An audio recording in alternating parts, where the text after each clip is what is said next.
Welcome to Telangana software farmer. ఈ week video వచ్చేసి farm updates, వేసిన క్రాప్స్, ప్లస్ అందులో ఉన్న ఫ్లవర్ ప్లాంట్స్, వెజిటబుల్ ప్లాంట్స్, అందులో ఉన్న కోళ్ళు, వాటి అప్డేట్స్ అనమాట.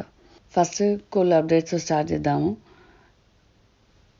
కోళ్ళు ఏవైతే ఉన్నాయో అవి గుడ్లు ఇస్తూ ఉంటే ప్రతిసారి మేము అవే ఎగ్స్ తీసుకొస్తున్నాం అనమాట. కొన్ని వాటిని పొదగడానికి వేస్తున్నాము, కొన్ని తీసుకొస్తున్నాము. సో మీకు ఒకసారి ఎగ్స్లో డిఫరెన్స్ చూపిద్దాం అనిపించింది. ఇక్కడ మీకు ఎగ్స్ కనిపిస్తున్నాయి కదా, 3 ఎగ్స్. ఇందులో ఫస్ట్ ఉన్నదేమో టర్కీ కోడి ఎగ్ అనమాట. అది కొంచెం పెద్దగా ప్లస్ చిన్న చిన్న డాట్స్తో ఉంటుంది. ఏదైతే మధ్యలో లైట్ బ్రౌన్ కలర్ ఉందో అది గిరిరాజా కోడి ఎగ్ అనమాట. అది టర్కీ ఎగ్ కంటే కంపేర్ చేసుకుంటే కొంచెం చిన్న సైజు ఉంటుంది, లైట్ బ్రౌనిష్ కలర్లో ఉంది. అది ఏదైతే ఈ చివరిలో ఉందో చాలా చిన్నగా, అది నాటుకోడి ఎగ్ అనమాట. అది మరీ అంత డార్క్ బ్రౌన్ అయితే రాదు, గిరిరాజా దానిలాగా కొంచెం వస్తుంది బ్రౌనిష్ షేడ్, కానీ ఎక్కువ కాదు.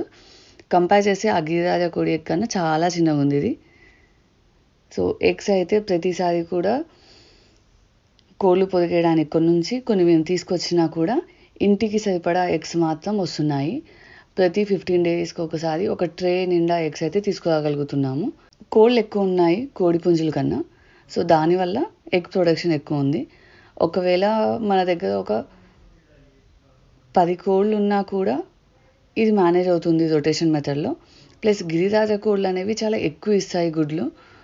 ఆల్మోస్ట్ ఈసారి అయితే అవి 30 నుంచి 40 ఎగ్స్ ఇచ్చాయి. మేమే ఆశ్చర్యపోయాము. నాటుకోడి అయితే 16 ఎగ్స్ అలానే ఇస్తాయి, 16 to 18. ఇవి చాలా ఎక్కువ ఇచ్చాయి. ప్లస్ టర్కీ కోళ్ళు ఉన్నాయి కదా, అవి కూడా ఒక 25 వరకు ఇచ్చాయన్నమాట ఎగ్స్. సో ఆ ఎగ్స్ కూడా అలా రొటేషన్లో కొన్ని పొదికేసి కొన్ని మనం వాడుకున్నా కూడా మనకి ఇంటికి సరిపోతాయి అన్నమాట. బయట నుంచి కొనని అవసరం ఉండదు. వెజిటేబుల్స్ వచ్చేసి పొలం దగ్గర కొంచెం ప్లేస్ ఉంటే అక్కడ మేము గ్రీన్ వెజిటేబుల్స్ అన్నీ వేసుకున్నాం అనమాట. గోంగూర, పాలకూర, ఇలా ఆకుకూరలు, బెండకాయలు వేసుకున్నాము. సో అవి అక్కడ నుంచి తీసుకోగలుగుతున్నాము. ఇంటి ముందే సొరకాయ పాదు ఉంది, మీకు ఒకసారి చూపించాను కదా, గులాబీ చెట్టు మీద పాకిందని. సో దాని నుంచి సొరకాయలు వస్తున్నాయి.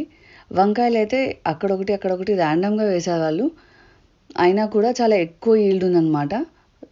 యాక్చువల్గా నేను టెర్రస్ గార్డెన్ చేసినప్పుడు పాట్లో వేస్తే చాలా తక్కువ అయ్యేవి ఒక్కో చెట్టుకి. ఇక్కడేమో ఒక్కో చెట్టు చాలా ఎక్కువ స్ప్రెడ్ అయిపోయి చాలా ఎక్కువ వంకాయలు ఉన్నాయన్నమాట చెట్టు నిండా. సో ఈల్డ్ బాగా ఎక్కువ ఉంది.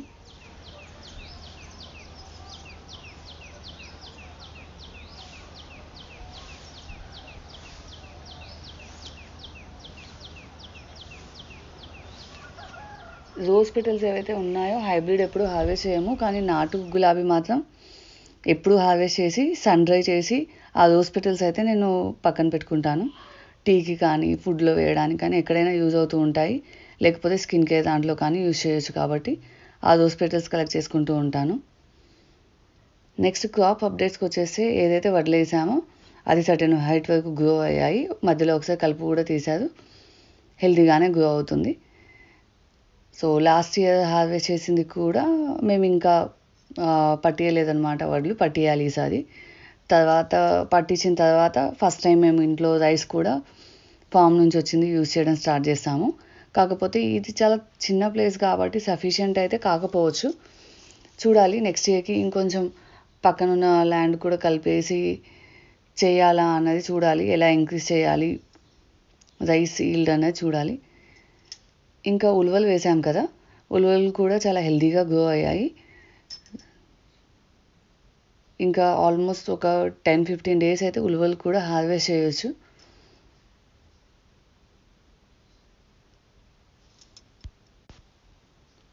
ఆవరైనా అయితే కంప్లీట్గా డ్రై అయిపోవడానికి వచ్చింది. మెంతులు కూడా అంతే, 2 హార్వెస్ట్ చేసేయచ్చు.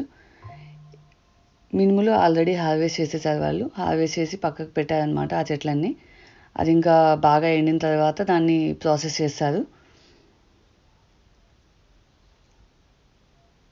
ఇలైచీ చెట్లు ఏవైతే మనము పండ్ల చెట్ల దగ్గర నీడకు వేసామో అవి ఇప్పుడు కొంచెం హెల్తీగా గ్రో అయ్యాయి, గుబురుగా గ్రో అయ్యాయి అన్నమాట. వేసిన దగ్గర నుంచి కొంచెం ఇవి రావడము అలానే ఉన్నాయి. అవి ఇప్పుడే నేను చాలా గుబురుగా గ్రో అవ్వడం చూసా వీటిని. చూడాలి ఎప్పటి నుంచి ఇలైచీ అవుతుందో, కానీ చెట్లు మాత్రం చాలా హెల్తీగా గ్రో అయ్యాయి. ఆ ఆకు కూడా చాలా స్ట్రాంగ్ ఇలైచీ స్మెల్ ఇస్తుంది అనమాట. మేము బొబ్బర్లు వేయలేదు, కాకపోతే చెప్పాను కదా కోళ్ళు తవ్వడం వల్ల లాస్ట్ ఇయర్ ఏవైతే బొబ్బర్లు పడిపోయాయో అక్కడ మళ్ళీ అవ్వడం స్టార్ట్ అయ్యాయని. సో అలానే అలసందలు అయ్యాయి, దానికి ఫ్లవరింగ్ స్టార్ట్ అయ్యి అలసందలు అవ్వడం స్టార్ట్ అయ్యాయి. ఎండినట్టు మళ్ళీ మేము హార్వెస్ట్ చేసుకుంటున్నాము. సో హార్వెస్ట్ చేసిన ప్రతిసారి ఒక 1 kg అలా హార్వెస్ట్ చేసుకుంటున్నాము. నువ్వులు కొన్ని చల్లించాను నేను లాస్ట్ ఇయర్ లాస్ట్ టైం ఒక 3 kgs అయ్యాయి కదా. సో ఇప్పుడు కొంచెం ప్లేస్లోనే చల్లించాను అనమాట. ఏవైతే హార్వెస్ట్ చేసామో దానిలో నుంచి కొన్ని చల్లించాను. సో నువ్వులు కూడా కాయలు అయ్యాయి. సో అవి కొంచెం ఎల్లోగా డ్రై అయిన తర్వాత హార్వెస్ట్ చేయాలన్నా కదా. సో ఇంకొంచెం టైం ఉంది వాటిని హార్వెస్ట్ చేయడానికి. కాకపోతే మోస్ట్లీ ఇప్పుడు ఫామ్లో ఉన్న క్రాప్స్ అన్నీ హార్వెస్ట్ చేసేసినట్టే. ఒక 10 days అయితే మళ్ళీ ఒకసారి ఎరువు వేయించి ల్యాండ్ ప్రిపేర్ చేసుకొని అప్పుడు నెక్స్ట్ క్రాప్స్ వేసుకోవాలి. Thanks for watching the videos. Me suggestions ఏమైనా ఉన్నా న్యాచురల్ ఫార్మింగ్కి సంబంధించినవి ప్లీజ్ షేర్ చేయండి. Thanks for watching the videos. Please like and subscribe to my channel.